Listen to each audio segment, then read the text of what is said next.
You're listening to Nostalgia Club, the podcast where we look back on our favorite childhood stories and revisit them as adults. At least one of us hasn't read or watched these series, so we also get a first-timer's opinion.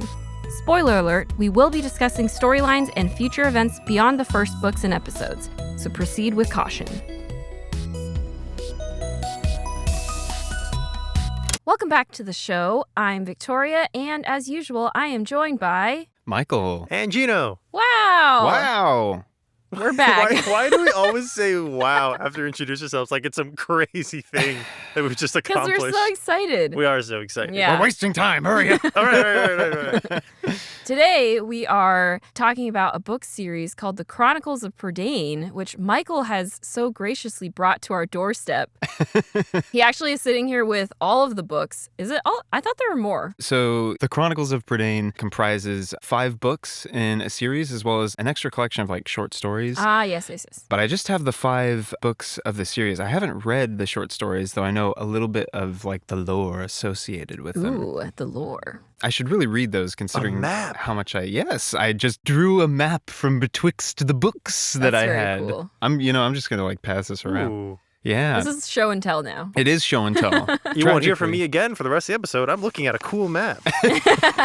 Tragically, the listener cannot view it, but I presume you have access to some form of online database, search engine of some kind. You can find what you wish. It bothers me immediately that Gwistel's Waypost has the same prominence as Caer Daliban. Undeserved. So I know I'm like taking over immediately from No, that's Victoria. okay. But The Chronicles of Prydain was a series that was very influential to me as a young sprout, as a young sprig. I had it read to me originally when I was younger than 10, I'm sure, by my mom. And I forget if it was like the kind of series where it rounded out with my mom like finishing reading it to me, or whether I had actually like sort of taken up the mantle of reading it for myself. Ooh, passing the torch. Passing the torch. Could have been either one, but in any case, The Chronicles of Prydain, to a greater extent, I considered my favorite sort of book series, and just like as an amalgamate, my favorite quote-unquote book for a very long time. So this is a foundational piece of media for you. Oh, yes. So when I read these, or had them read to me, it was a little bit before I think a lot of kids in my class started getting into like The Lord of the Rings in a way. That happened for a number of series for me. I like, whether I found a similar series that was different from the mainstream one or not, I found myself not reading a lot of like major guideposts of like children's novels. Like I never read the Harry Potter series. I don't think I read a similar one like it, but I also never read The Lord of the Rings. Instead, The Chronicles of Prydain, which notably came after The Lord of the Rings and bears a lot of similarities to it, like a lot of post-Tolkien fantasy works. But The Chronicles of Prydain was huge to me. From what I can remember, I read it once, or again, had it read to me once, and then didn't read it for a very long time. And then I got this set of books that you can see before me for Christmas one year, right after I started college perhaps, or thereabouts. And I reread them, I think like for the first time when I was about 20. So we're talking about 10 approximate year age difference. And did they hold up? They did in some ways, and in other ways I was like, wow, these are kind of messy, or at least a lot of them are. But it was interesting because rereading the first 2 books, the Book of 3 and the Black Cauldron, which is what we're covering here, as I'm now approaching the age of 30, this is like my 3rd read through. Every decade, you got to do a reread of The Chronicles of Prydain. I think I will, probably for the rest of my life, as long as I live, just because even now, coming back to it, for me, this is the series that keeps on giving.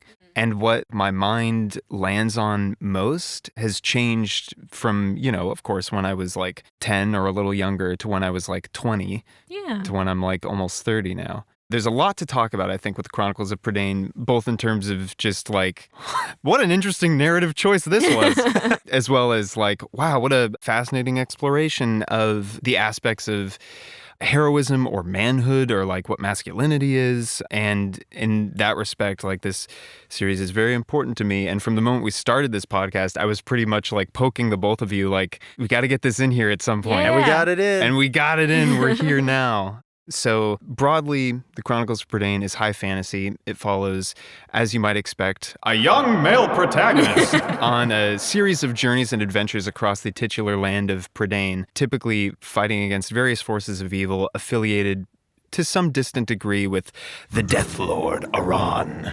He's joined by a host of characters as well as people he looks up to, people he considers friends, and then characters who may undergo various redemption arcs along the way. It's a series that very much focuses on Taran's perspective and his development from a boy into, I suppose, a man by the end of the series. That's just the general overview of what the series is about.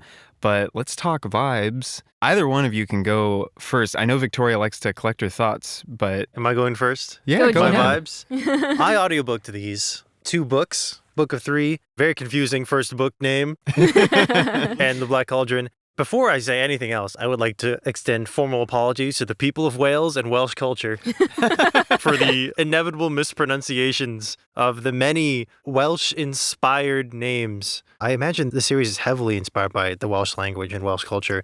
At least that was what was communicated to me by the audiobook. And possibly Lloyd Alexander himself. We discussed this and we're not sure, but it seems likely that he gave the foreword to both of these books and gave me a little shock. I was very concerned when this very old man started reading a foreword, and I was like, oh no, is this the whole audiobook experience? But no, it was someone else. It sounded like it was on a snowball mic or whatever, just kind of like... Hello. I will agree with you, Michael. There are some aspects to this story that, from a structural standpoint, are questionable, and some of the characters are perhaps less likable in certain moments than the intent may have been. But overall, I really did enjoy not only these books on their own, but also going back into fantasy. Because I read a lot of fantasy. Well, I read some fantasy as a kid. I'm not going to pretend like I'm a big fantasy junkie. I don't have the stamina for that.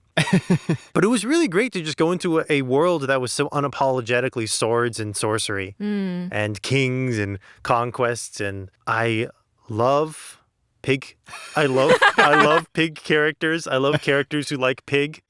Gravity Falls is a clear example of this. Oh, that's right. I hadn't even considered. Yeah. But as we're in the vibe section, because this is not directly pertaining to the series, there is a board game, almost more like a social cooperative experience called The Fall of Magic. Huh.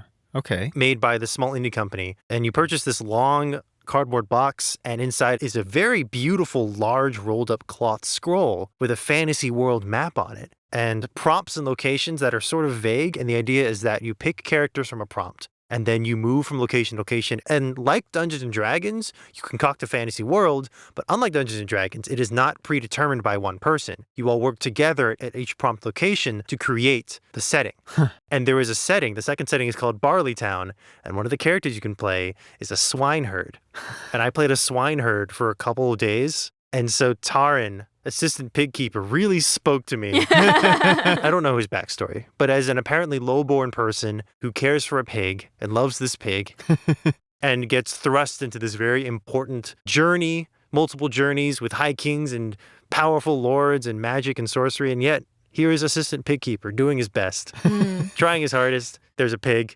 I love that. So a personal connection in a way. Yeah, mouse with sword. Excellent genre, but just under it, but very close, is boy with pig. Or girl with pig, just child with pig. Child with pig. Henwen, the pig. Love Henwen. I was Love so Henwen. excited that the plot of the first book is we got to find this pig. Yeah. And I'm really excited they didn't drop that. I was concerned that they would drop it halfway through and just like divert to like standard fantasy quests. But no, the pig remains important through the whole book. Yeah. And I commend Mr. Alexander for that choice. Well done, sir. Well, it's funny that you bring up, I guess not funny, just correct that you bring up Welsh culture and mythology, because indeed the author Lloyd Alexander, who's Philadelphia born, fell in love with a lot of Welsh poetry, mythology, culture, the landscape when in World War II he was stationed in Wales for combat intelligence training. And so that was where he found a lot of like love for this stuff and reading the ancient mythology. There's a lot of this series that draws inspiration from, I believe, if I pronounce this incorrectly, forgive me, the Mabinogion, which is, if I'm sort of taking it from Wikipedia, a series of very early Welsh prose stories, which belong to a greater body of work, I believe, titled The Matter of Britain, which includes a whole body of medieval literature and legendary material, including things about like King Arthur and all that. So much like Tolkien trying to create a mythology for England with Lord of the Rings, this is, albeit an outsider, but, using the mythology of Wales to not only create a new mythology, but also promote the culture. In a way, I would say definitely promote the culture. Like when you read these books, the way that Lloyd Alexander just introduces things like, and Gwyn the Hunter and this character and then this character, you can tell this is his hobby topic. And he's like, I'm going to put all this in a book because I like it. And he fits it all in. Taran and I believe Eilonwy in particular as characters are derived from his own imagination. And then the rest probably have varying degrees of inspiration from across mythologies, whether, Welsh or otherwise.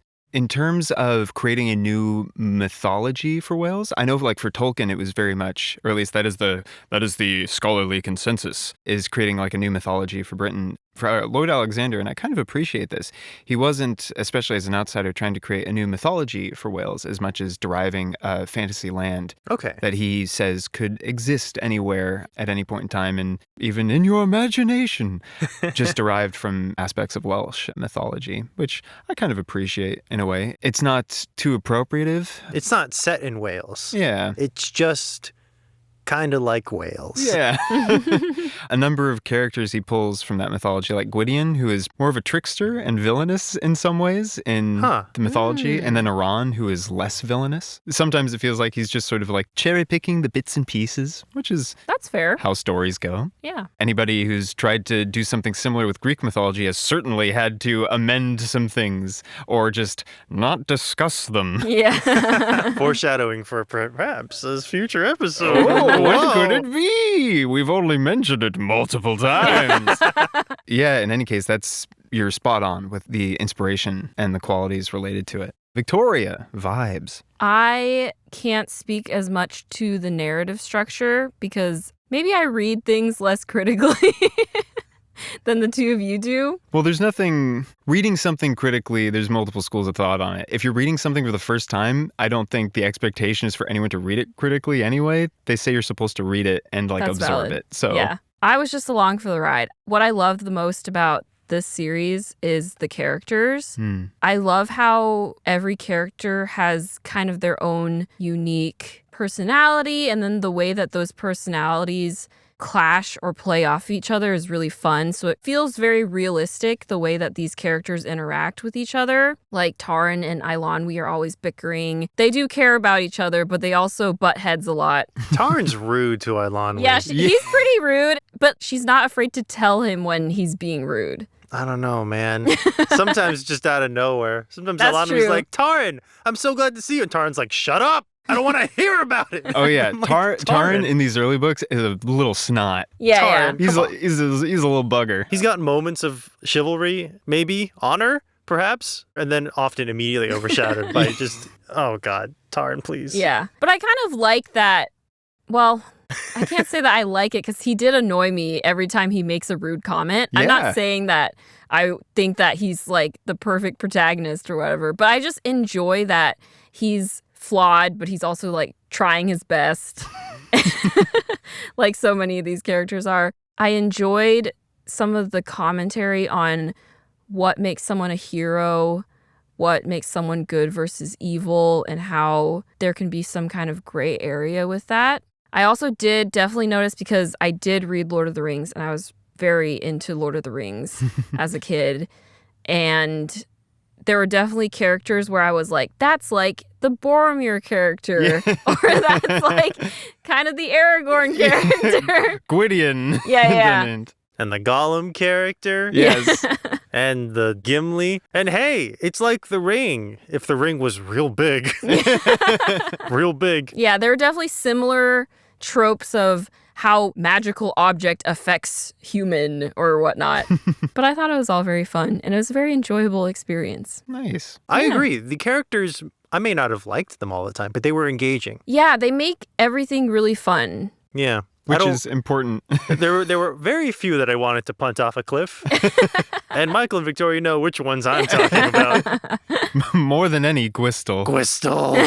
Can't stand Gwistle. I'm sure we'll talk about Gwistle a bit, but usually when we read books for Nostalgia Club, we try not to talk about them too much outside of the podcast. But we started just like commenting on things that popped out to us just throughout the weeks that we were reading these books. One character we talked about in particular was Gwistle, who in the audiobook version apparently has a really... Oh, sounds like this. Oh, don't bother.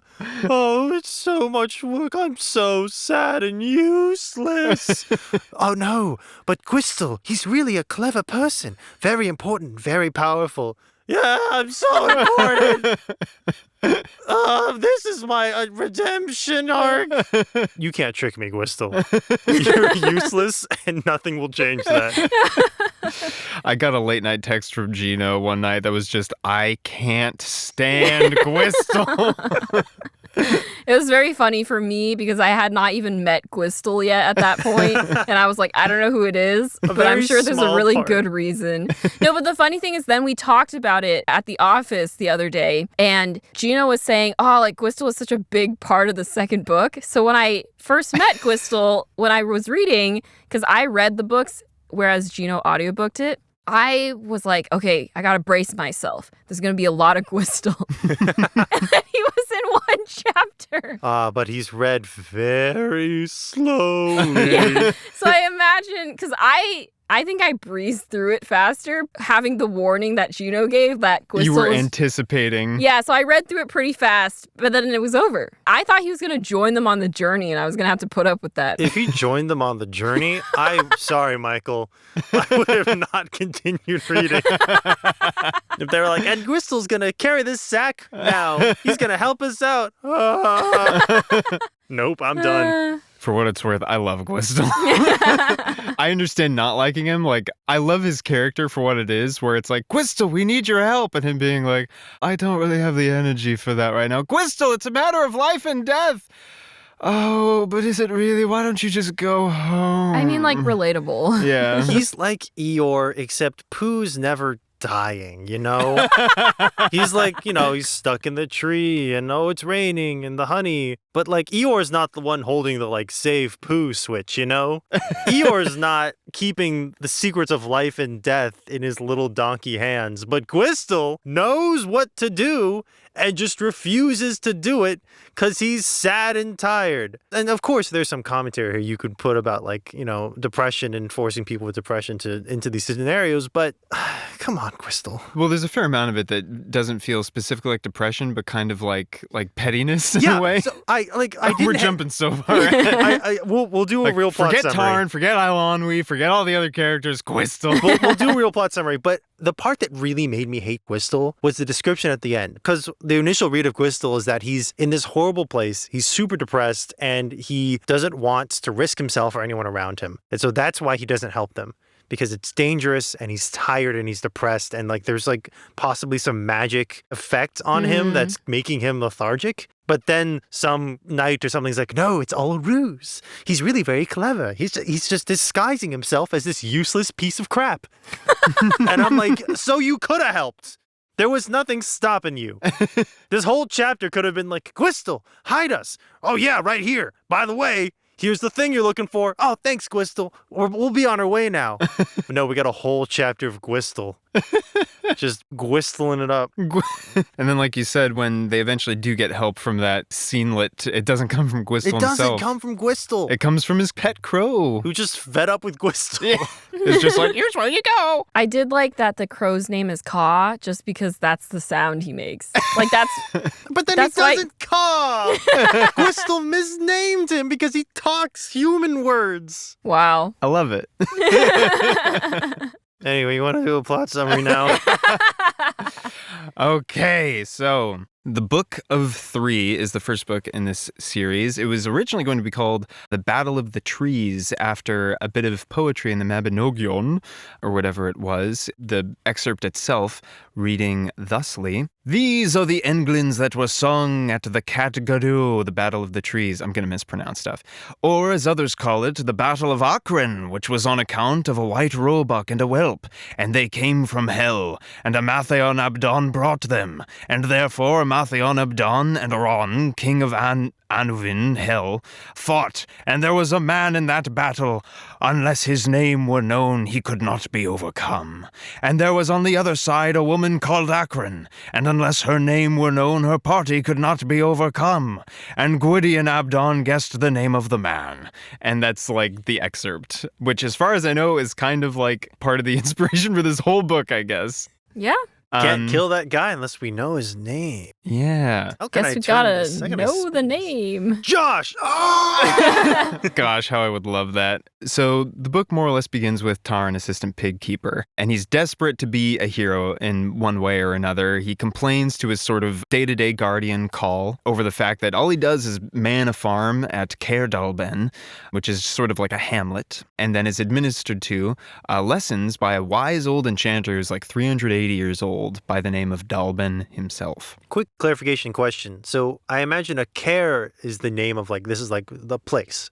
Yes. Because there are other places named Caer, Cadarn, or whatnot. So Caer Yeah. is like city of, and then Dallben was just like me, city of me. Well, it's interesting because reading some of the descriptions of this, like it's not high Middle Ages, you know? Like a lot of fantasy occupies a specific realm, it seems, of like the Middle Ages, a specific chunk of time.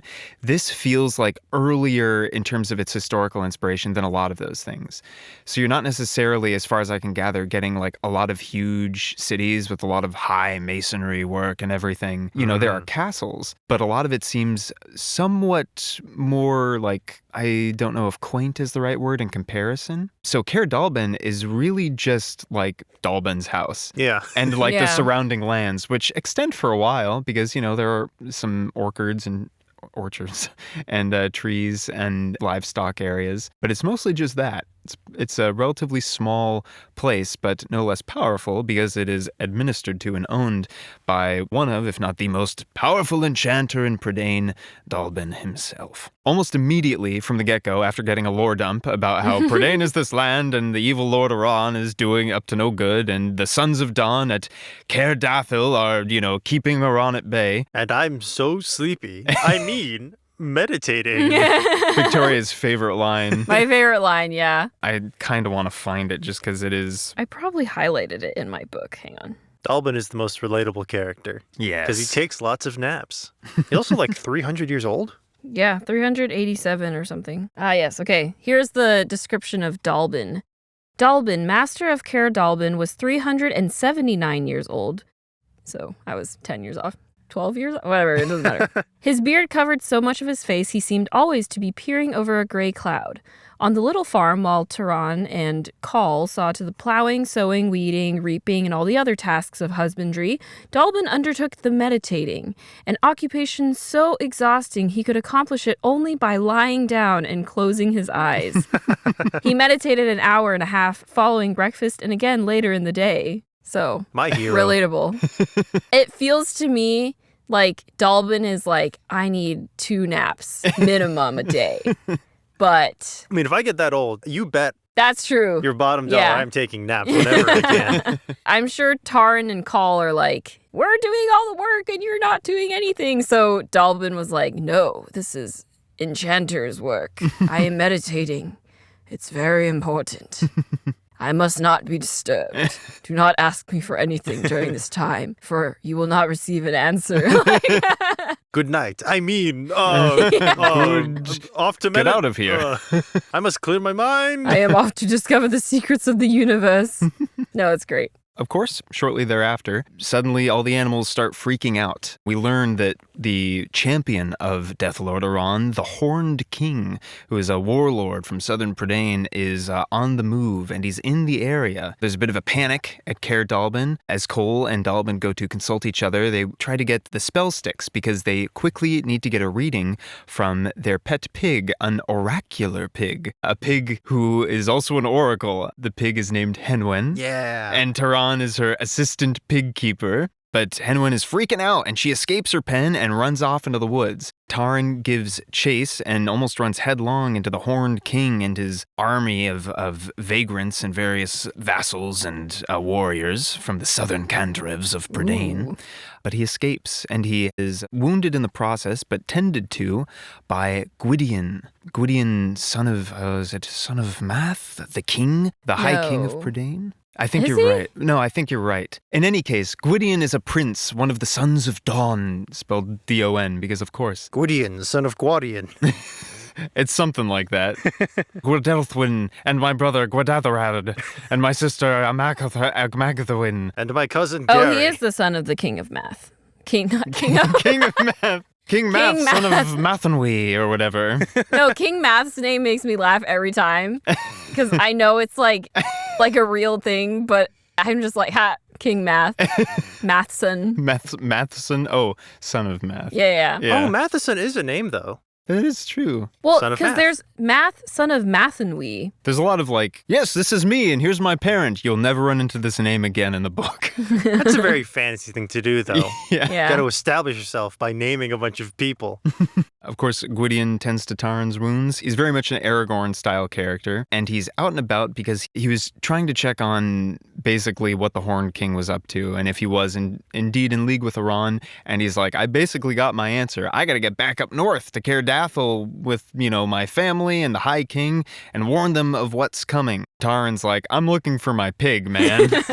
And they receive help from Gurgi, who one commenter on the Chronicles of Prydain Reddit page asked through a question, is Gurgi the inspiration for Jar Jar Binks? Because Gurgi is definitely like a composite Jar Jar Binks Gollum character. Like, and the narrator... Hold on, not a pirate. Crunchings and munchings and bashings and scratchings. I'm Gurgi. Yes, the narrator apparently went with a much more gruff sound. If any of you have seen the Disney movie The Black Cauldron, which was based on these books, you might know Gurgi as a much more small, like huggable-looking character. Whose voice sounded kind of like this. Because I'm sure marketability is important. Yeah. But Gurgi does grow on you, I will say. He was really annoying at the beginning, but oh yeah, by the end of the first book, I was like, Gurgi, you're good. You're a good guy. Book 2 Gurgi, I like that guy. Book 1 Gurgi, It's kind of fun because the first character you run into from Taran's point of view is like my hero. Like it's freaking Superman. It's All Might. It's whatever. Gwydion, the hero, and Gwydion's like, man, I'm tired. And like immediately Taran is being repeatedly disabused of his notions of like what a hero is supposed to look like and how a hero is supposed to act and what a hero values. And immediately after he meets Gwydion, he meets Gurgi, who is later in the book described as a creature that is neither animal nor man, but something in between. Yes, I had which it means down. There was a very interesting comment on this, which was they said he's neither human nor man, which means he's shunned by both. Yeah. I imagine him almost as like a bugbear from D&D. Just a big fuzzy wolf man-ish. With a little loincloth, hopefully. He must, or there's got to be a lot of fur there. Yeah. Taran and Gwydion move on, somewhat assisted by Gurgi, trying to track Henwen's path but not getting much help. But they are soon beset upon by the sinister Cauldron-born, which are the deathless warriors of the Dark Lord Aran. I know they're not actual cauldrons, but whenever I read Cauldron-born, I just always imagined like literally an army of cauldrons like marching towards them. Like the whatever, if you've seen like Fantasia? Yeah, sure. Like Fantasia. They're like some kind of wraith A ring.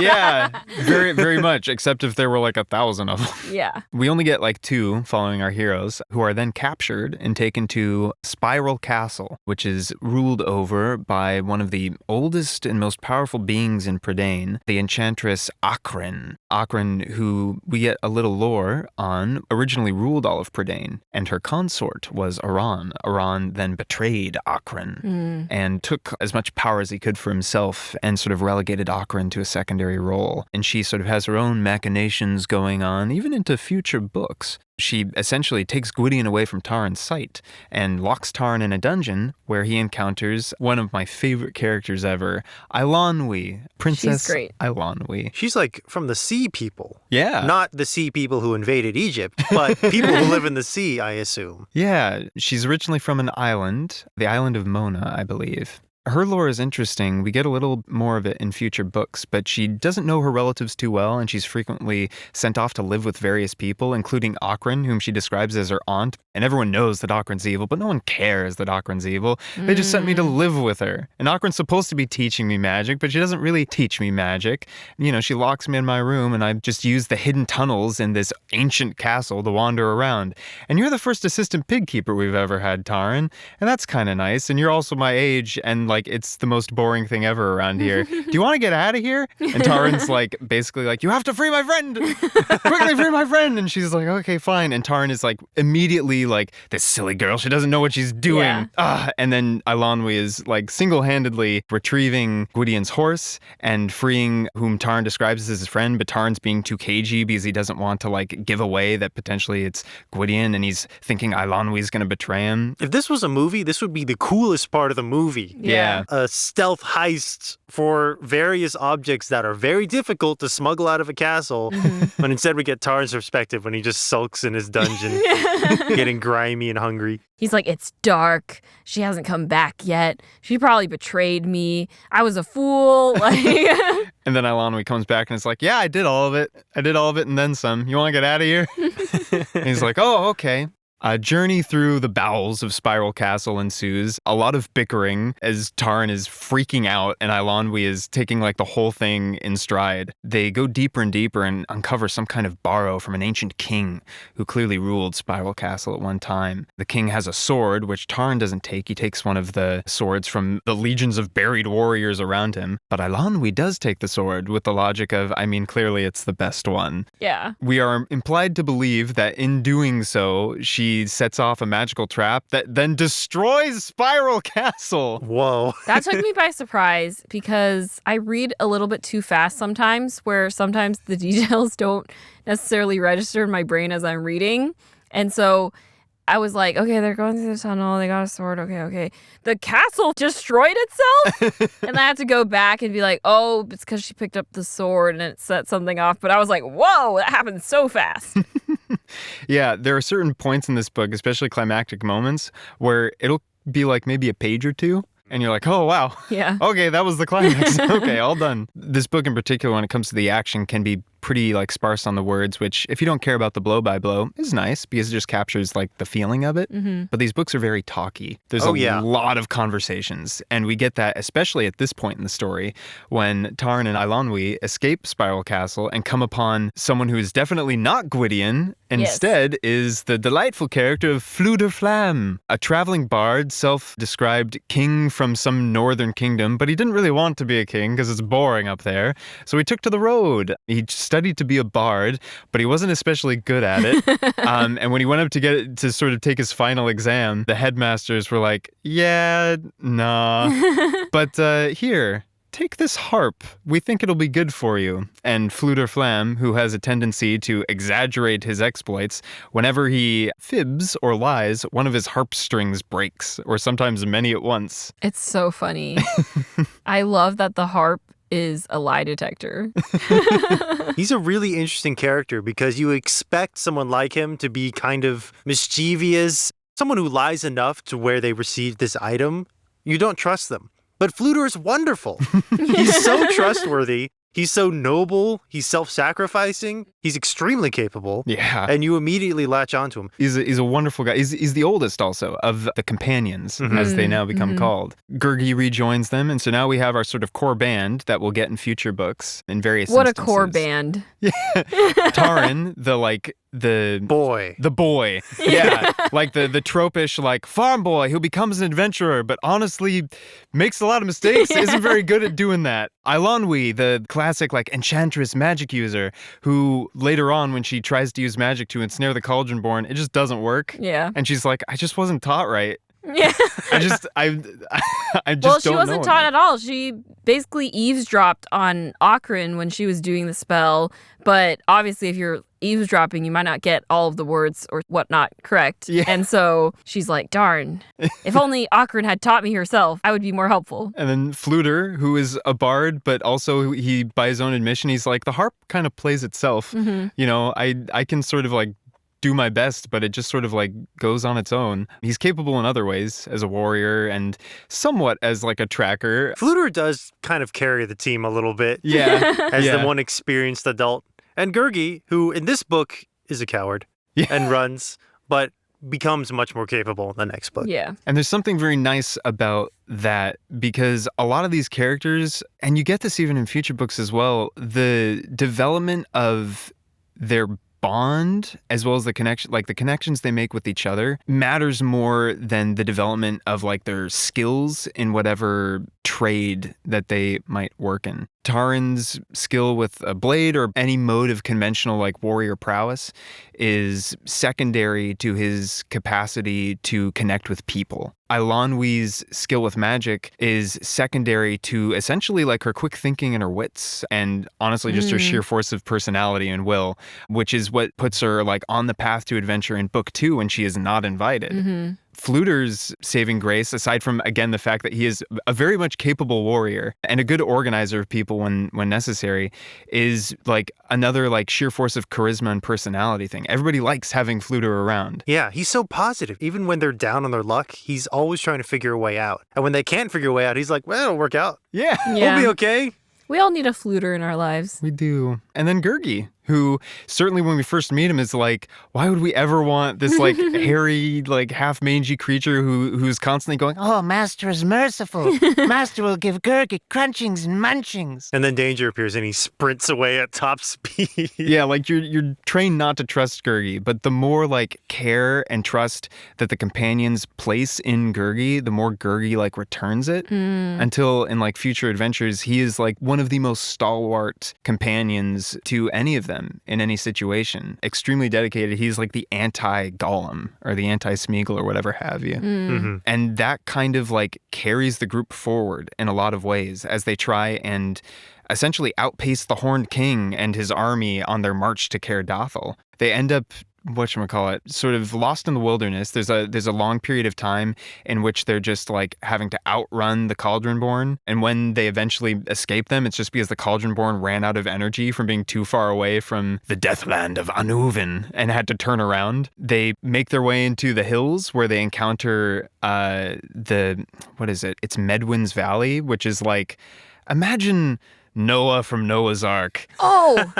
If he like landed in a valley and was immediately like, I'm just going to hang with these animals for the But rest. he straight up is Noah. Yeah. He's just Noah. He's just Noah. And he's mysteriously like perhaps older than like any recorded age. The only reason they get there is because Taran, who has Gwydion's horse still, they all think Gwydion died in the collapse of Spiral Castle. Gwydion's horse, they think, oh, the horse always knows the way home, so we'll let the horse lead us to Caer Dathel. The horse leads them to Medwin's Valley because only animals can find Medwin's Valley. And Taran finds all the farm animals that escaped Caer Dathel just in there, just hanging out. And Taran's like, all right, guys. That was one of the nicest things I liked. Like, oh, there's the bees that flew off. There's all those chickens. Which, all those animals had to cross a huge river? Yeah. What a feat. I do like the moment specifically because Taran up to this point has been like freaking out the whole time. But there's a moment where he like goes up to those chickens that escaped and just, it says he just like clucks at them. And I'm like, that's a person who's been around animals. Like, yeah, you just make animal sounds at your animals. I do also like how at this point Taran is like, I really wanted to be an adventurer, But now I'm like, I think I'm okay. I think my greatest wish is just to go back and be an assistant pig keeper. Relatable. Yeah. He has a couple conversations with Medwin in Medwin's Valley, because this is the first time they've had like any respite. Basically, Medwin sort of gives him the choice of whether or not to stay or go. He's like, I can see you got a good heart deep down in there. I mean, you get along with animals pretty well. So if you want, you can stay. Your companions seem like they have places to go, or they'll be able to find their way. Like you can just hang here if you want. And Medwin's Valley is described as like a kind of paradise, and all the animals get along and everything. It's an option to bow out of the quest, Yeah. bow out of responsibility. And Taran determines ultimately not to. And one of the things I really like about this specific decision is that it isn't posed by Medwin as kind of a test. When Taran says, I want to continue on, Medwin just sort of goes, okay, that's your choice. Like the decision to continue on, while probably the most responsible one, isn't portrayed as like a question of like moral fiber or certitude. It's very much like is this too much for you? You can stay, and there's nothing wrong with that. Yeah. If you want to continue on, you can do that as well. You know, if you just needed a rest, that's okay too. You know, the choice is yours. And when Taran decides to go and wonders to himself whether or not it's the right one, Medwin basically says, like, you'll find out if it's the right choice simply by going down this path. There are various aspects of the Book of Three in particular that make me think of Robert Frost's elusive poem, The Road Not Taken, which has been interpreted very seriously by some people in the past, but according to Robert Frost himself, is a much more whimsical idea of when he used to walk in the woods with a similar poet friend, and how his poet friend would always bemoan the fact that they should have taken a different path, when really the idea is, I don't know, that I won't get into it. I read a whole article on it, but it's the whole idea that, you know, the grass is always greener in some ways, and it's hard to know what path is the right one. And that desire for sort of simultaneity is the word the article used, of being able to have two things at once. This is, of course, when Medwin starts talking about Gurgi, and he says, Gurgi's misfortune is that he is neither one thing nor the other. He has lost the wisdom of animals and has not gained the learning of men. Therefore, both shun him. Were he to do something purposeful, it would mean much to him. Of course, when Medwin says this, it made me immediately think of C.S. Lewis in The Lion, the Witch, and the Wardrobe, and the advice that the beavers give to the kids, which is about if you encounter something that like isn't quite human yet, you shouldn't trust it. If you encounter something that looks human and isn't, or is going to be human and isn't yet, you got to watch out for that thing. This advice is like directly counter to that. I think Medwin says every living thing deserves our respect. Some things don't fit neatly into a category, and that doesn't mean that they're wrong. Yeah. Because categories do not define goodness. Yeah. So the companions continue on. Because of Taran's stubbornness, he ends up getting the companions sucked into a lake and into the realm of the fair folk, which is a short side quest that thankfully results in them finding Henwen, who was taken by the fair folk. The fair folk are dwarves, but then some of them aren't dwarves? The fair folk are like, I think just general, like, just fey creatures of all kinds. So Okay. you can probably imagine an iteration of like Tolkien-esque elves and dwarves within that band, as well as fairies and sprites and dryads and naiads and all these things. Because if I'm understanding correctly, the lore is that they used to live above ground, and then humanity kind of took over and they were forced underground. Yeah. So it's an amalgamation of dozens of different peoples who all united under this oppressive human rule. Yeah, basically. And just done their own thing underground and become surprisingly essential to humanity's survival, although they maybe don't appreciate it. Yeah, in a lot of ways. Which is a really interesting device, a really interesting concept. Yeah. And you kind of understand their king's rage. Yeah. Which, this is one of those scenes, what you said, Michael, about how their skills as adventurers, as heroes, don't necessarily matter as much as their ability to like connect with people. As many scenes as there are, we got to run from the Cauldron Born. We got to fight these hunters or whatnot. There are just as many scenes of them where the obstacle is one or more people who just don't want the thing to happen. Yeah. And their goal is to convince the person to let the thing happen. And it could be a whole chapter. It could be 3 chapters of just them talking to the person. Please let the thing happen. We need to save this or that, and we need this or that, and you have this or that, and we would very much like it, please. And part of me was, at the time, frustrated that they spend so much time just talking to people. Yeah. And the conversations go round and around and around and around. Like, please, we have to go. Can you let us out of the Fairfolk land? No, please. no! And just again and again. But your explanation didn't enlighten me. That no, that's a thematic choice. You're not always going to be able to fix problems by fighting your way out. Yeah. Sometimes you just need to convince someone, and that can be the hardest thing to do. Oftentimes it's impossible, especially now. Yeah. In today's world, convincing someone often leads to fights, and so doing it without violence is testament to a true hero. Or at least a good person. Yeah. Or at least a person who tries. A person. A person. If what I said like enlightened you to the theme, that's great. I'm happy. But at the same time, your like reaction to it is like, gosh, this is tedious. That's valid. Because even reading this myself, like knowing what I liked about it, I'm like, gosh, we are really going around in circles here with King Idyllic, and King Idyllic going, you don't appreciate us, and we're doing all that we can, and they're Taran's like, I didn't even know you were here. Yeah. Taran's like, I understand why you're frustrated, but I wasn't the one who did that. Your fight is not with me. I'm just trying to go home. He's like, I can't help it if you found me and I got to keep up, our secrecy or whatever. And then they learn he is the pig, and they're like, we told you we were looking for a pig. Why didn't you say anything? He's like, you didn't ask. Also, they fall into his kingdom through a giant whirlpool. And the king's like, you like it? I set up that whirlpool to suck people in. Why are you here? And Taran's like, you dug a big hole and now you're just angry that we fell in it? And the king's like, I don't know what you want, man. I like whirlpools. Taran's like, I'm going nuts. In these scenes, Taran feels like Klaus trying to convince someone that Count Olaf is evil. Yeah. But thankfully, after a long argument that kind of goes nowhere, King Idyllic just finally goes, fine, I'll let you go. Sometimes it's not about changing their mind. Sometimes it's about attrition.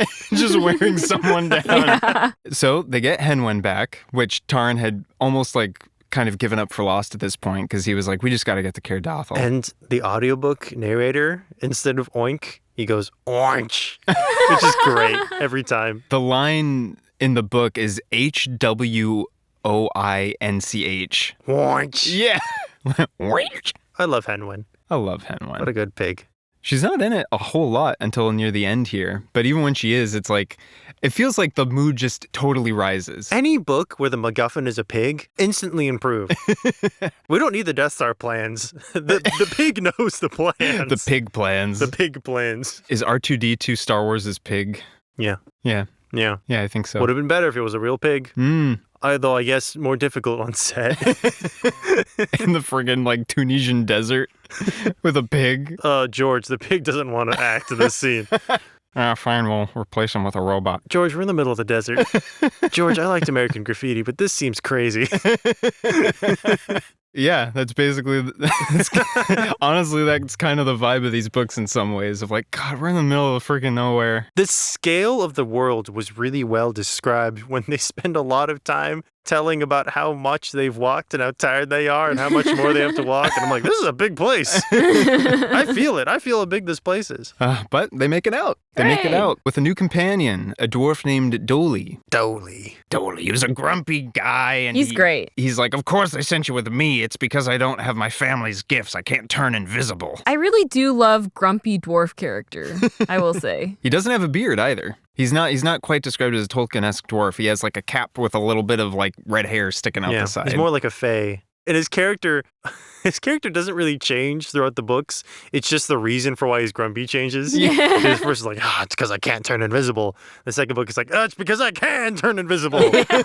And it hurts. Yeah. It hurts, physically. The bees. The buzzing. They're buzzing in my head. Poor Dolly. Yeah. Some characters who are complaining like this, you're like, get over it, man. But Dolly really goes through it. Yeah. Like, I'm sorry, Dolly. Yeah. Like, can you be invisible one more time? He's like, fine. He's kind of like Fluter in that way. He's capable in a lot of ways, except Fluter is like super optimistic. Fluter's like, absolutely, I'll do anything you need. And Dolly's like, and they're kind of paired up together. Yeah. And that's sort of, that's what a great pairing. At this point in the book, we have something that really comes together for me that I really like because their band feels like super ragtag in like the best way at this point. Because shortly after, they find a fledgling Gwythaint. And a Gwythaint is one of the Death Lord Aran's sort of minion creatures. A Gwythaint is described as like a kind of bird of prey, a very dangerous thing with sharp talons and beaks, very large when fully grown, and originally just a bird like any other, but Aran deceived the Gwythaints with his powerful magics and basically tortures them in the land of Anuvin and turns them into his like spies, his messenger birds. Kind of like the what is it? What are the beasts that the Nazgul ride in Lord of the Rings? Are those the ring wraiths? The ring wraiths ride Nazgul? No, they are Nazgul. No. They are Nazgul. Nazgul are the ring wraiths who ride on the something. The something. Oh, no. We got to look this up. We're going to get ripped apart online. Nah, it's fine. I'll just call them the lizard dragons. I'll just call them the Nazgul dragons. mounts. So that all the Tolkien lore heads will be like, that's not a dragon! Oh, okay. Well, I guess it's actually okay that we forgot what they're called because they're called Nazgul birds, Oh, also known as hellhawks and fell beasts. interesting. I guess in the book, in Lord of the Rings itself, the fact that they're riding on winged beasts is less about the beasts and more about the fact that they can fly. Yeah. Like the fact that they are airborne at all is just terrifying. Yeah. The beast is not what scares them. It's the Nazgul. Yeah. That's cool. And it tracks, I suppose. Yeah. If you're For just me- on the ground like I have a sword and you see like a guy in the air also with a sword, you're like, oh no! It's air power. And in medieval times, the fact that anyone had air power is nuts. It did remind me of Lord of the Rings, but not specifically of the Nazgul, but of Sauron had birds as his spies that would fly in huge clouds over the Oh. Fellowship. Mm. And they wouldn't attack, I guess, the party like the Gwythaints do, which they sound pretty nasty. They sound like they could rip a guy in half with no sweat, but similar ominous presence, just circling like vultures. Yeah. Ooh.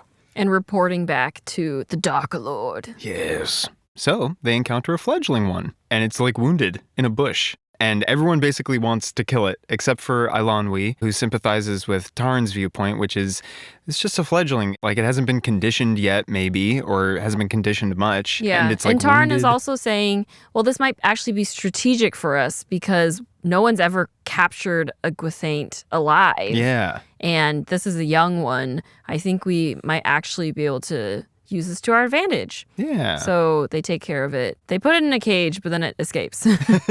And Taran's like, well, maybe I made a mistake. Oh, well. Dolly does the think mark meme, like, what did you? I told you this is exactly what I said. Think, Taran, think. Should have killed the bird. Yeah. And I love this moment, though, because you have this picture, this band in your head where it's like Taran, assistant pigkeeper, Eilonwy, half enchantress, Fluter Flam, misbegotten charismatic bard, Dolly, grumpy, misbegotten half magic, like dwarf fey creature, and then a pig, and then like this fledgling evil little Gwythaint thing in a cage. And Gurgi. And Gurgi, who's just Gurgi. And they're all just marching in a train, and they've like, despite like everything, they've accumulated like a whole group of people and animals and things, and they're just like marching alongside like a violent, vicious army that's like tracking it, trying to overcome it, this violent army that's about to destroy Gondor. So the Gwythaint escapes. Taran once again is like, I friggin' doinked it again. I've just been making mistakes this whole time. And then they see the Horned King and his army. They've overtaken our band because they were ahead earlier in the book. And they do their best to try and run alongside them. And for a portion of the book, they're like trying to overtake the Horned King's army without drawing attention. And it feels to me like if you've ever played a video game where you like only have a set amount of time to like do something and you're like, oh, I don't think I'm going to make it. I think I ruined myself. I think I did too many side quests, because that's basically what this book is. It's like, oh no, we did too many side quests. We leveled up, but we can't get to the boss.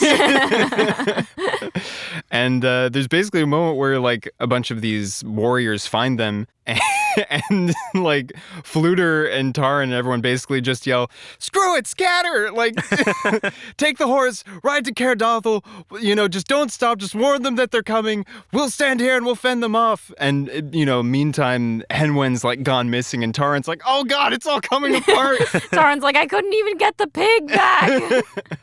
And in a very quick sequence of events, again, these climaxes are fast, Taran and Eilonwy just basically on Gwydion's horse book it through like the vanguard of the Horn King's like army, just like mad, and the army's like, what the fuck? This horse came out of nowhere? And as they're like racing across the hills, there's a moment where Taran looks back and he realizes, oh God, the Horn King's chasing us. And the Horn King follows them into a forest by himself. We never get a single line of dialogue from the Horn King. In the Disney movie, the Horn King is adapted as a kind of fusion villain between the aesthetics of the Horn King and like the villainous capacity of Iran. And he's depicted as more of a wizard, skeletal necromancer. In this book, the Horn King is a muscle-bound beefcake.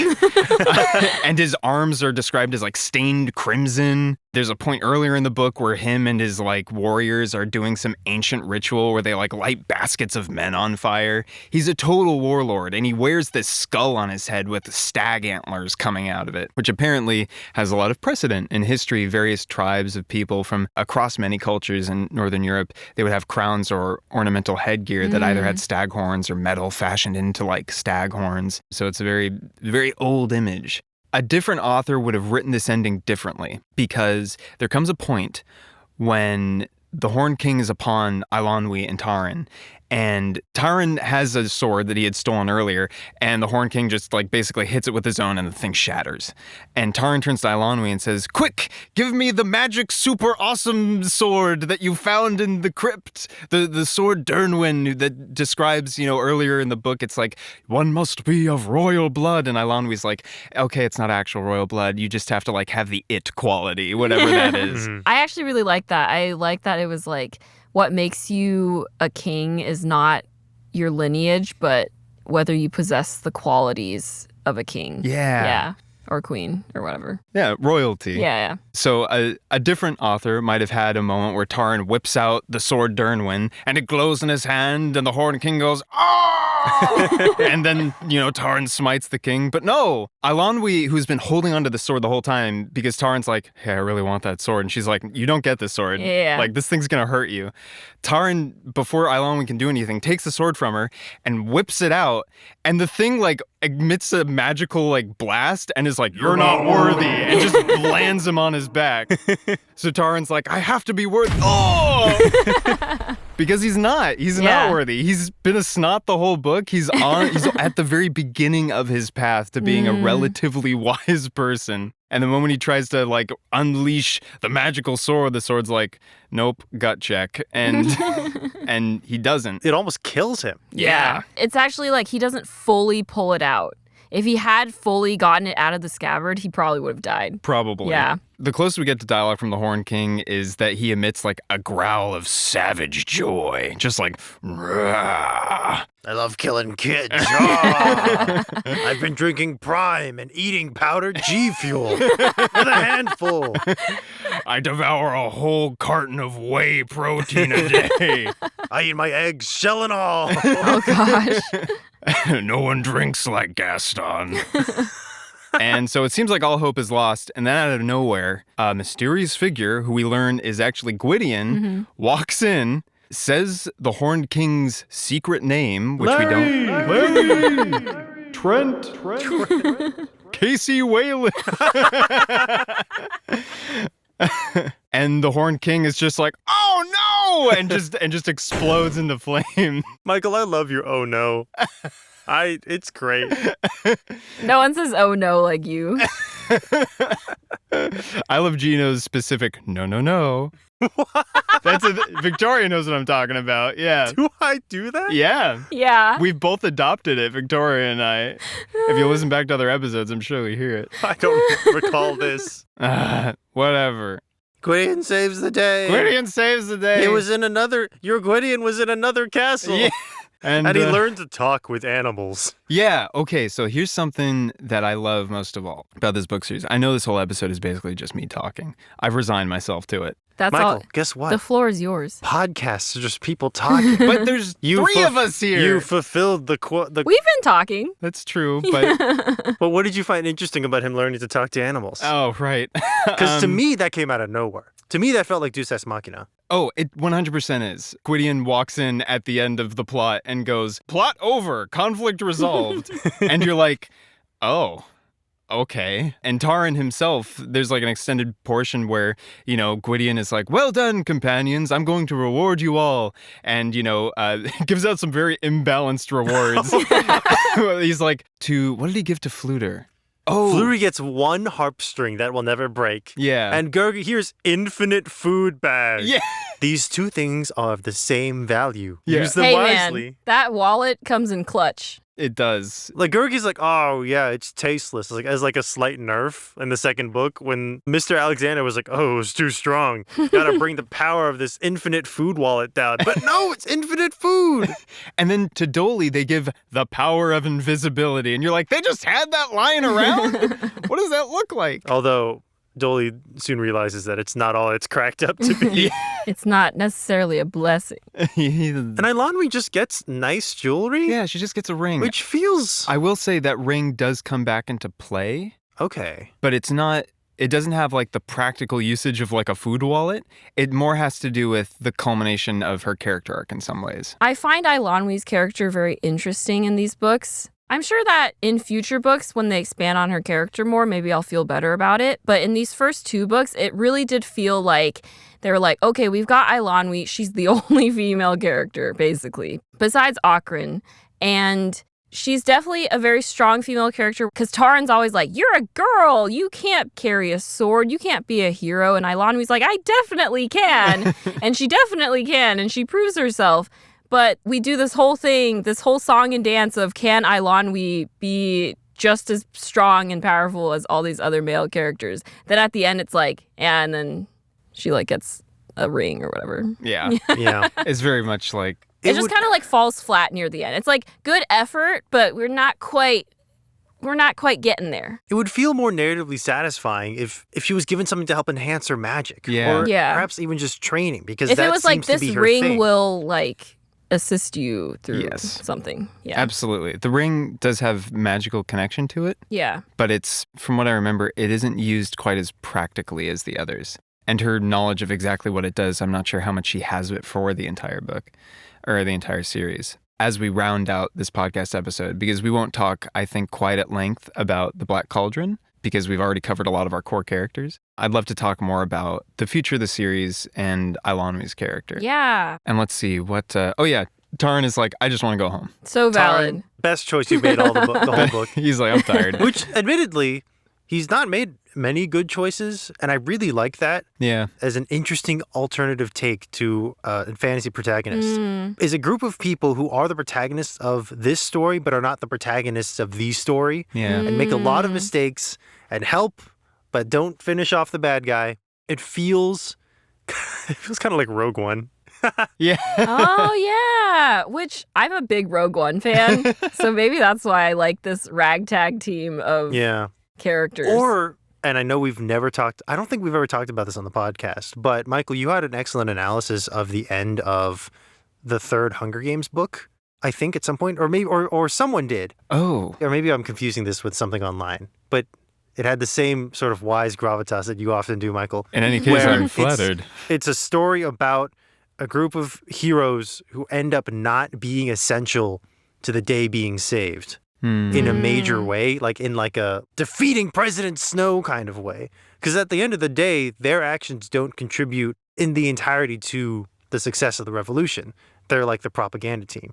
In the same way that, yes, Gwydion would never have gotten Henwen thanks to Taran, but Taran was not the one to strike down the king. Yeah. yeah. Because that's not his point. He's the pig keeper. He keeps the He pig. keeps the pig. And anything else he does is just bonus. Yeah. You basically hit the nail on the head there. Like the thing I like most about this ending Mm-hmm. is because when Taran returns to Caer Dallben and talks to Dallben, and Dallben's like, well, you've been on quite the journey, young pig keeper, haven't you? And Taran's like, I don't know, man. That was a lot. And I made a lot of mistakes. And I don't think I was especially good out there. I think I was kind of a mess. And really everyone else contributed in like a very meaningful way. And I can't really think of a way that I meaningfully contributed. And Dallben's like, guess what, man? Doesn't matter. You all shared the same danger. Like, you helped keep the companions together, as you all did. You all stayed together, and that's an important reason. And if you all shared the same danger to reach the same end, that's kind of more important than whoever holds the greater glory, isn't it? And Taran's like, oh yeah,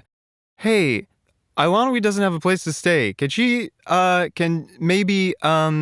and Dalwyn's like, why don't you go ask her? And he tries to ask Eilonwy. Doesn't ask Eilonwy. He just says, Eilonwy, you are staying with us. And Eilonwy's like, oh, okay, cool. She was like, I was going to anyways, but thanks for asking. Yeah, like, I love how Eilonwy is so peak. She, like, calls Taran out on everything that he needs to be called out on. Yeah. And I love Taran. You were kind of talking about it earlier, Victoria. Like, Taran is complicated. He can make up for his mistakes and reflect on his actions, but a lot of the actions that he takes are presumptuous and childish and boyish. Yeah. And Eilonwy is, like, exactly the person he needs to basically, like, core out, essentially, all of the toxically masculine elements of him. That's one of the reasons I love this series the most, because to me, anyway, like, this story, which is taken almost entirely from Taran's perspective, there's a little bit of, perspective trading. But it's basically like Taran's journey through toxic masculinity. It's basically like Taran learning how to unlearn all of this stuff that he has internalized through stories and, like, the trumpeteering of all these, like, warrior kings all around about him, and, like, trying to learn, like, what does it actually mean to be, like, a man? Yeah. And how do I relate to a woman?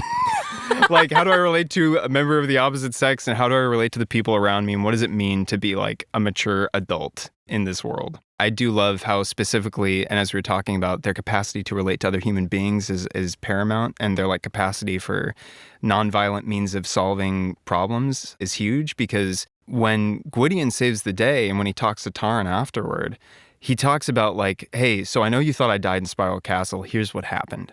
Oghran left with me and went to a different fortress called Ethaneth. And it's basically like the worst place you could ever be. I don't want to talk about the tortures I experienced there. I was filled with despair. But, and I love that there are elements of this series that are just like the softest magic you can imagine. It's not like a hard, like, gamified system of like, I used X amount of my mana to perform a special chain widening spell. He's like, no, he's like, I experienced such despair and faced death so deeply that I saw beyond the veil. And once I did, no chains could hold me and the walls of my prison melted. That was such a cool moment. Yeah. I was like, this is so deep. Like, Gwydion unlocks God mode, essentially, and he just walks freely out of the depths of, like, the deepest prison and into the forest, and he can, like, see quantum mechanics. Like, Einstein's theory of relativity and quantum mechanics are merged in his mind. He understands everything. He can talk to the animals, and even in that mode, he is helpless to know what to do. He may have unlocked God mode, but as far as he knows, the Horned King is just still on the march, and he doesn't know how to beat him. And it's only because the Gwythaint that Taran saved found him and flew down, and Gwydion, knowing the languages of the animals, was told by this Gwythaint that Taran saved and earned the goodwill of, hey, I'm a messenger bird of Iran. I'm in the loop on everything that's going on. Your people, your companions, the people that you want, as well as the pig that everyone's looking for, is this way. In the end, nothing Taran does related to, like, encountering or fighting the Horned King is what saves the day. It's the fact that Taran, with his own, like, predisposed affinity for animals and tapping into the part of him that is, like, merciful over the part of him that wants to be a powerful warrior, the fact that he tapped into that part of himself and just, like, cared for an animal long enough for it to be able to take care of itself and trust in its goodwill. That's his contribution. That's what helped save the day. And I freaking love that. Like, come on. So that's like the book of three, essentially. The Black Cauldron just very vaguely has to do with the companions stealing the Black Cauldron. Which creates the Cauldron Born. Yeah. And the worst man you've ever met. Gwistle. Not Gwistle, the other guy. Oh, Ellidyr. Oh, yes. Ellidyr. The Boromir character. The Boromir character. If Boromir was just him, worse. Yeah. Yeah, if Boromir was, like, openly malicious, because in Lord of the Rings, Boromir, like, he's greedy, but he's also, like, trying to befriend the hobbits and still maintain this noble image. But this guy, he's just like, I want that cauldron. You're going to give it to me. I'm going to take all the credit for it. Yeah. like physically fighting Taryn in the very first scene they have together. And I love it because, to speak generally on Elodier's character, who over the course of the book is inflammatory and he is incredibly physically strong. He's described as like basically a spare heir of a now like defunct royal house. Like he's poor. All he has is the fact that he's a prince and is like titled. And he treats Taran specifically like garbage. And Taran like rises against it like, oh, this is it. I could go into such a deep dive and I'll do my best to resist. The first book, Taran isn't paired with anyone who is his age that threatens him with the combat of glory or station. Talking on toxic masculinity, there is no competition that Taran has to worry about in that first book. He's able to grow a little bit in terms of understanding himself. In the second book, he is tested by someone who is like similar to his age and is like a darker foil to his character. And Taran messes up a lot in like rising to Elodier's taunts and like this desire for glory. But by the end, something I love that I notice is when Elodier, for example, you know, they find the cauldron, which is in the care of these witches who we don't even have time to talk about, but I love them. They're basically like the three fates. Basically like the three fates, yeah. Three beautiful women who disguise themselves as these horrible crones and then refer to everyone in bird names. Yeah. Like, my fledgling, my duckling, my sparrow. Oh, please. And they threaten to turn the companions into toads. Yes. Not threaten, but generously offer. Oh, Oh, yeah. yes. But life would be better as a toad. You know, And oh same. boy, wouldn't it be? Yeah. Oh, to be a frog on a Oh, leaf. to be a frog. Feeling the morning dew. And again, even in that instance, like that whole sequence is about talking to these witches and like reaching an understanding with them. I loved that arc so much. Oh, we don't have time to get into it. I know. Gurgi's better because he's brave and he has a actively, wallet. He has a wallet. He has With good infinite credit. food. And he's actively trying to support his friends and help them make good decisions. Fluter is great because he's not only is he carrying the team with his expert martial skills and his tracking skills, but also he's the voice of reason.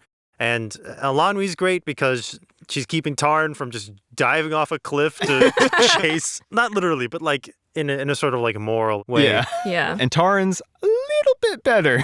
Taran's a little better. Just a little bit better. Yeah. When they get the cauldron from the witches, which involves Taran giving up a pendant, we don't even have time to get into it. It's like a dream pendant and it offers him a lot of wisdom. And I did think it was really interesting that he was reluctant to give it up because he saw how people treated him, I guess, differently. Yeah. He got like the respect for his wisdom during his journey. And so he was like, what am I without this pendant now? Like, I'm helping my friends more. They respect me more. But now I have to give it up for the sake of this cauldron. So I thought that whole internal struggle was really interesting. Even though Eilonwy was telling him, like, it's not about the pendant. You have those qualities within yourself. It's just that it brought them to the surface more easily. He was still worried, like, I don't know what I'm going to do without this pendant. He's like, without the pendant, I'm just a pig boy. And Elanwi's like, no, you're an assistant pig keeper. Yes. There's a huge difference. Well, okay, there's not a huge difference. But you get my point. Taran's like, Yeah. I get your point. Yeah. A pig boy doesn't have pride in his work. An assistant pig keeper. Now that's something Yeah. with panache. Yeah. You're an assistant and a pig keeper. And of course, Elodier, who's been a thorn in their side the whole time, he shows up and he's like, I'll help you get that cauldron out of the swamp, which they spend a long time just dragging this cauldron through the wilderness. Right, yeah. I don't love the cauldron, but I love the cauldron as a MacGuffin because it reminded me a lot of the ring. Again, as I said, the ring, if it was big, Yeah. the ring is a burden because it taxes you mentally. It literally drags your soul down. The cauldron is a burden because it's big. It physically drags you And down. it gets caught on everything. Like, you can't just, like, put it on wheels and wheel it out of the forest. Like, it's going to catch on every Yeah. branch and twig. And then when they try to cross the river, it gets caught in the river and then they're just stuck. Even if it wasn't Fluter breaks his arm. a Yeah. magical evil entity that is magically fighting the characters, it's still a massive kraken. Yeah. I don't know what a kraken is, but I keep calling it that. Yeah, me neither. And I think that's great. If it was the quest to retrieve the big chair, and they're like, we got the big chair. And then like 75% of the book was them going, oh, damn, it's a big chair. we got to drag this chair across the kingdom. Like, that's... It's a little silly. It's great. I think that's just great. Like, there's nothing more desperate than trying to move a couch upstairs, you know? Like, it really captures... Oh my gosh. It really captures just the brutal, core human fear of moving large objects a considerable distance. Yeah. Yeah. Very true. And so when Eldir shows up and is like, I'll help you move it, they're like, anything. But Eldir's like, I'm going to take all the credit for it. And Taran, who compared to what he was like in the first book, very preoccupied with his contributions, is like, yeah, 100%. We'll do whatever you say. You can take all the credit. The most important thing is getting this cauldron out. And Eilonwy, to her credit, goes, I don't care what you swear, Taran. Yeah. First person I find, I'm telling them the truth. Yeah. And then she does. She follows through.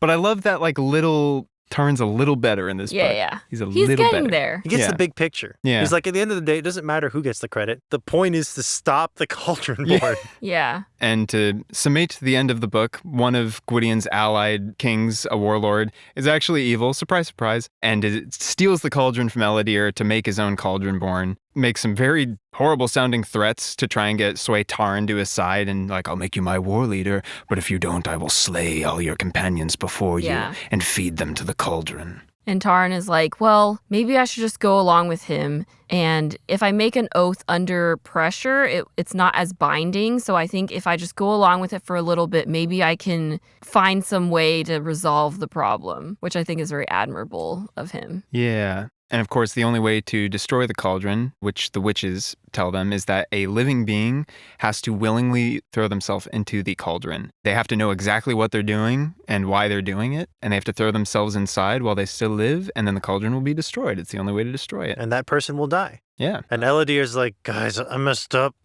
And Taran's like, yeah, you messed up. Eldir's like, but there's one thing I can still do.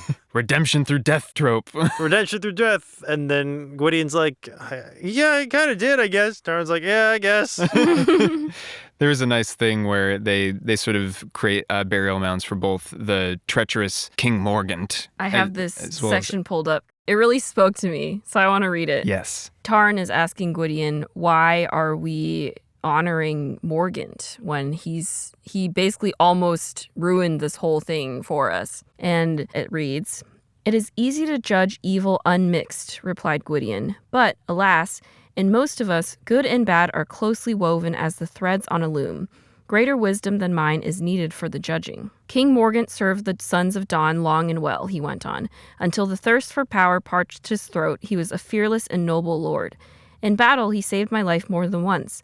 These things are part of him and cannot be put aside or forgotten. And so shall I honor Morgant," Gwydion said, "for what he used to be, and Eldir, Prince of Penlarkau, for what he became."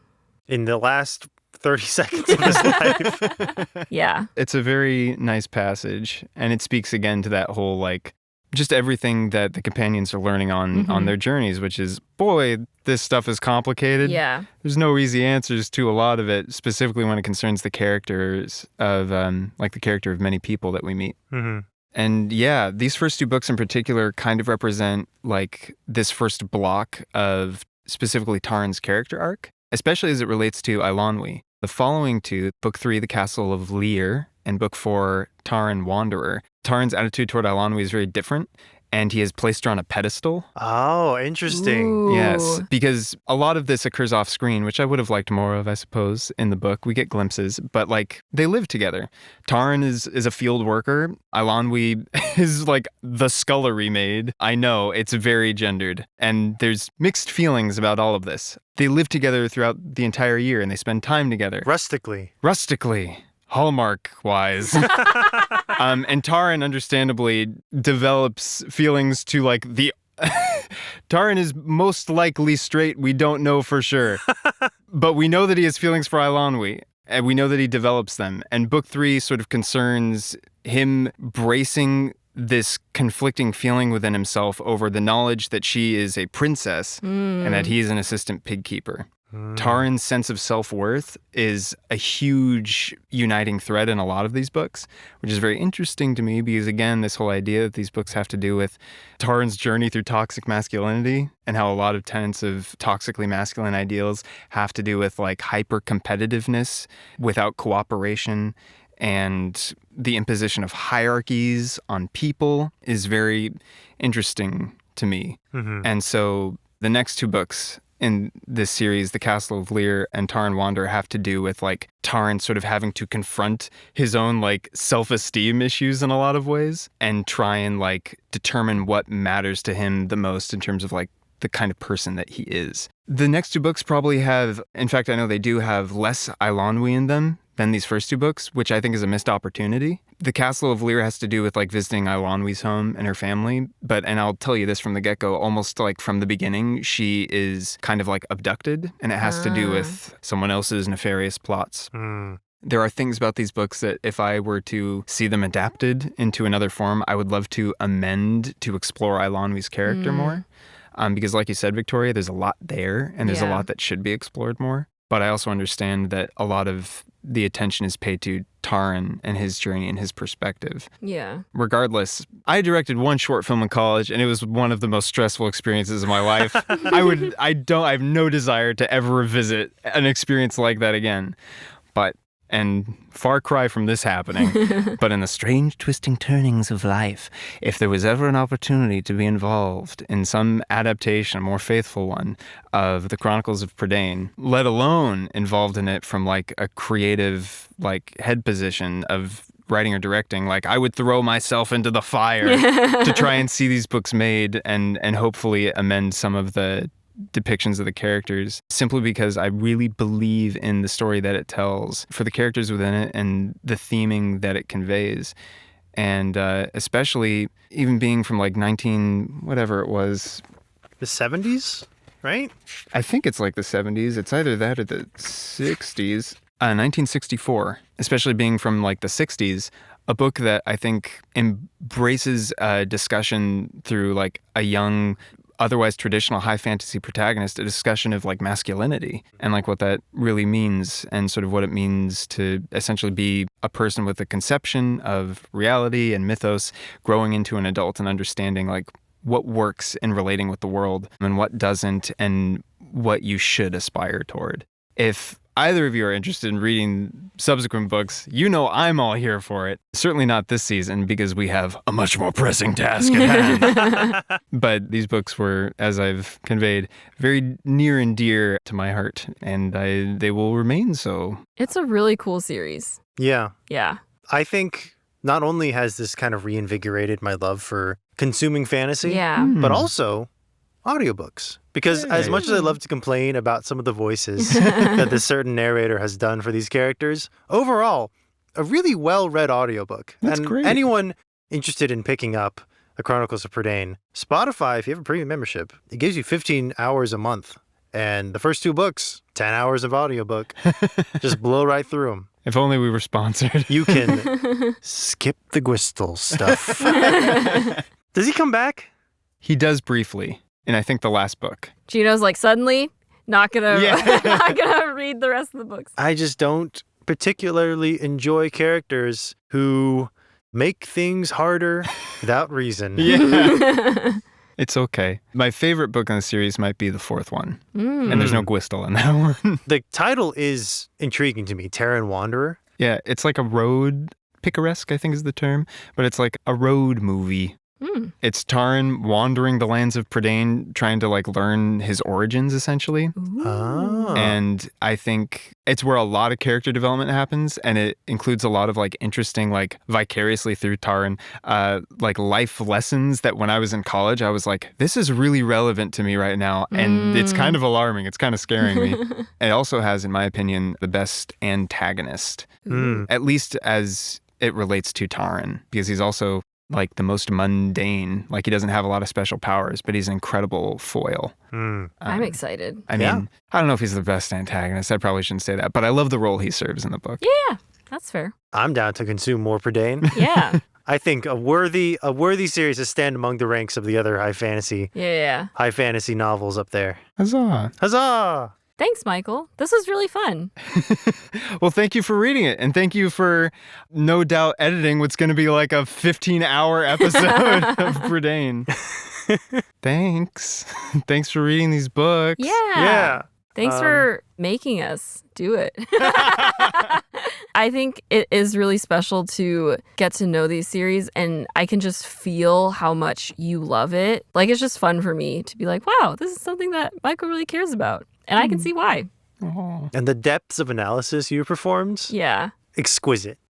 I've thought about these for a long time. Yeah. Anyway. Until next time, crunchies and munchies. That's it. That's the There one. we go. And smackings and whackings.